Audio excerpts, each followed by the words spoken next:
item number 9, which is the Food Safety Information Bylaw 2020. I just check I've got my officers there, Paul Wilson and Elizabeth Osborne. Paul and Elizabeth, are you on the line? Yep, we're on the line, and we have Veronica Lee Thompson here too. Okay, and Veronica. And what I'll do, just before I get you to introduce it, this time I think I've got it right, Daniel. You were the chair of the hearings panel, so I'll ask you to move it, and maybe Tracy Mulholland, you were also on the panel. Could I ask Tracy to second it? Thank you. Happy to do so and introduce. Okay, that's great. Would you like to introduce it first, or do you want me to go to officers first, Daniel? I'm happy to introduce and speak to it now. Okay, the floor is yours. Councillor Newman. Well, thank you, Your Worship. I don't know how long the Skype will hold out. The panel presents its recommendations on public feedback and local board input to the proposed new Food Safety Information Bylaw 2020. I want to acknowledge the panel members, Councillors Paul Young and Tracy Mulholland, and IMSB member Glenn Wilcox, who is on the line. As a background, the existing Food Safety Bylaw 2013, it expires on the 23rd of May 2020.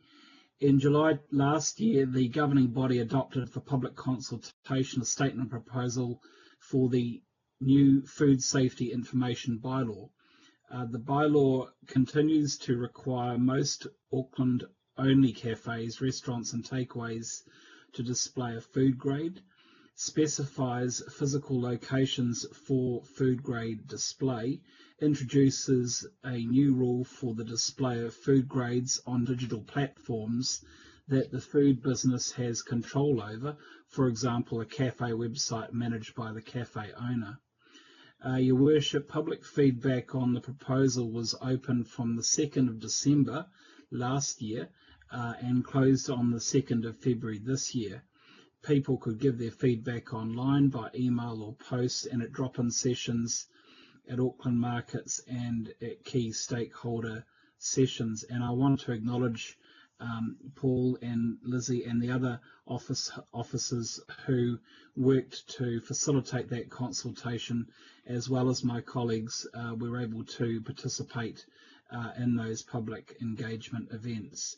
The Council notified that the public consultation through our Auckland online and print magazine and directly via email and post to marae committees, food business operators, industry stakeholders, local boards and a representative people's panel sample. In total, there were 1,498 people and organisations who provided feedback, and that compares to 31 submissions in 2013. 3 local boards provided written input to the panel on public feedback from their local board areas, and all supported the proposal. And the 3 local boards were Puketipapa, Otara Papatoi and Franklin. Your Worship, the panel deliberated on the public feedback and the local input via Skype on the 14th of April this year. Our recommendations are summarised in the table in the report on page 11 and in more detail in attachment A to the panel report, and you can find that on page 13. Our recommendations support the intent of the proposal and recommend changes in response to the matters raised, including allowing flexibility to food safety businesses to either display an image of the food grade or a statement of the food grade and a link to the Council's Food Grade Search website. We recommended to delay the commencement of the new digital food grade display requirement to the 31st of December this year due to the significant impact of the COVID-19 pandemic on food businesses and their employees. And there was discussion around that, so we voted for the 31st of December this year as a compromise. And third, the current alert level 3 conditions do allow for online food sales, and we encourage businesses to digitally display their food grade but do not wish to make this mandatory. I would ask that the governing body approve the panel recommendations and adopt the new Food Safety Information Bylaw and attachment C on the agenda report. Once again, I want to thank my panel members and the staff. We're here to answer any questions, and I'm aware that Paul and Elizabeth and Veronica are also on the line. Thank you very much, Councillor Newman, and thank you for the work you've put into that, along with Tracy Mulholland, Paul Young and Glenn Wilcox. Paul Wilson and Elizabeth and Veronica, that's a pretty full introduction. Is there anything that you need to add to that? No, nothing further to add. Okay, that's great. Well, look, I think that's pretty straightforward. So there may not be a lot of questions and comments, but I'll just open it up. We'll run the two together once again for comments or questions arising out of these recommendations. I'll pause only momentarily before putting the motion. So if you've got something you really want to ask, please. Yeah, Chris Darby. Chris. Sorry, thank you, Daniel, for that, Councillor Newman, for that summary. Just in terms of the dispensation through to 31 December, can you just go over that again, please? The line was cutting in and out. My apologies, Chris, for the intermittent line. Yeah, look, one of the suggestions was that we delay the introduction for a full 12 months, noting the impact of COVID-19 on premises. That proposal wasn't unanimously supported by the panel. And so one option was, one amendment that was put up and agreed by the panel was that we delay the introduction to the end of December this calendar year. Thank you. A comment. Sorry, I deleted, I muted myself there. Just, does that put any pressure on the organisation leading into that Christmas period, you know, when everybody's scurrying around? And the second question also for either Daniel or Councillor Newman or the staff is not making it mandatory to display the food grade. Did I hear that correctly? I was a bit surprised if that's the case. Well, we're working on the advice of the staff that in terms of the implementation of the bylaw, that it could work if we go to the 31st of December this year. The proposal, the initial suggestion from officers was maybe we defer the introduction for 12 months, but we had a debate and we resolved that the 31st of December would be a workable time frame, and that was in discussion with officers. Paul, do you want to reflect on that as well? It's me. Yes, sorry. Okay. Yes, I think what the panel was getting at was we wanted to not put undue burden on food businesses when they were just starting up again. So we wanted to provide a bit of a lead-in time before it became mandatory. So on the one hand, the panel was saying we certainly encourage you where you can to display your food grade on your digital platforms now. But we are giving a long lead-in time before it becomes a mandatory requirement.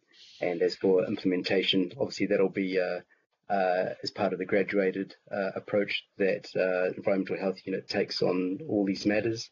And that's the way it'll be handled over that initial mandatory period around December, January.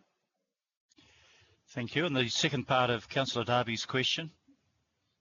Well, look, what I would say is that I don't believe that that there would be any concession given if we weren't in a COVID-19 environment that's affected these food retailers. So, yeah, look, I accept that this is a matter for debate, but I think that the panel's recommendations are very much affected by the economic situation that currently applies to that industry. Sorry, I was seeking clarification. I had the same question as Councillor Darby.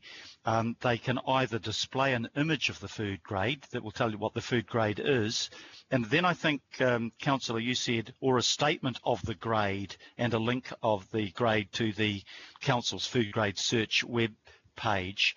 But the statement, in the written copy of the executive summary I've just got, or a statement, does that mean that either way they have to put the grade up, because the purpose for the consumer's point of view is to see what the grade of the restaurant is, and to therefore encourage the restaurant or the takeaway bar or cafe to strive for the highest standards? Could you just explain what the alternative options are? I'm gonna ask Paul to I'm just trying to bring up the report on my phone. So Paul, Paul Wilson, can you comment on that? I just want to bring up the document myself. Yes, I can. So originally the proposal went out, which was very simply saying, hey, look, we'd like you to display an image of your food grade certificate on a digital platform that you control, so that the same as you walk into a shop, you'd see the grade. Same when you walk onto the digital platform, you'd see the grade. But the feedback we got was overwhelmingly in support of the idea, but then we received a lot of feedback about how it actually worked in practice. And the food businesses wanted a bit of flexibility as to how they displayed the food grade. So the panel decision was to give that flexibility by saying you can either display the food grade, or you can state what your food grade is and then have a link to the council's website that would confirm the grade. Okay, so either way you're setting the grade out. It just kind of it was slightly ambiguous that would refer you to a website where you could find out what the grade was, which would be very much second best. Okay, I think that clarifies it. Does that clarify your question, Councillor Darby? Yeah, it does. As long as it's clear, when you are a consumer, a customer, you can see what that grade is. Most restaurants are proud to display their A. And they make sure that it's in a visible location. The other place where you access you're not necessarily on the food premise, so you might be taking a portal through an ordering site, a website, or something like that. So does it extend to that as well? I think this is really important that we, as Aucklanders and visitors, we can see clearly what the food grade is, whether we order online or in store. The question's clear, Councillor. Paul Wilson, do you have an answer to that? Yes, through the chair. So that is certainly the intention of the amendment. The panel was striking a balance between making sure that it was easy for people to see it when they went onto those home pages or similar of the digital platform, and at the same time giving a bit more flexibility to the food businesses how they met that requirement. Okay. Member Glenn Wilcox.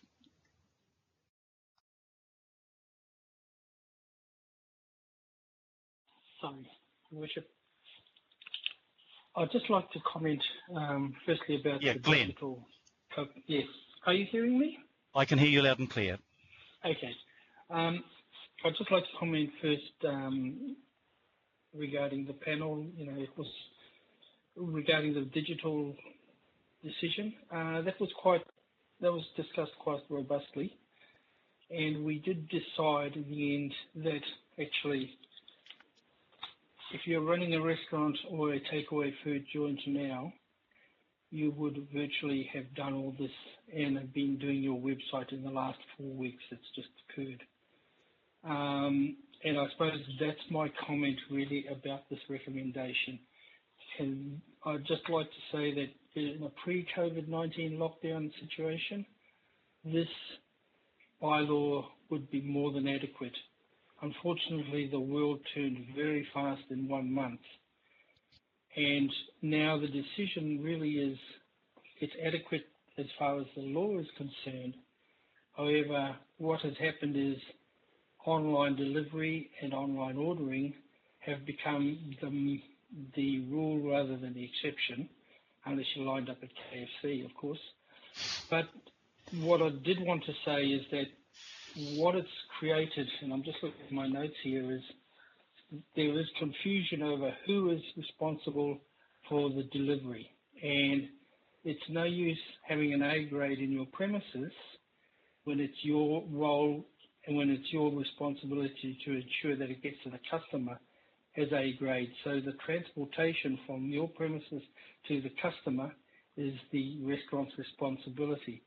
So it is the restaurant's responsibility to ensure that the delivery agent whether that's Uber or anybody else, is carrying those goods, that food and that takeaway to the customer in their house and delivering it to them in a safe, hygienic way that conforms with an A-grade rating. So this is something that's a shared responsibility between the contractor who delivers it and also by the restaurant. So that's the comment that I'd just like to make in a post-COVID-19 situation where online has become the rule. The Food Safety Act does not cover a lot of this discussion. Thank you, Mr. Chair. Thank you very much, Member Wilcox. That's very helpful. I've got no further questions, so I'll put the recommendation. All those in favour, please say aye. Aye. Aye. To the contrary, I declare that carried. And once again, thank the panel for their hard work, Daniel, Tracy, Paul and Glenn. We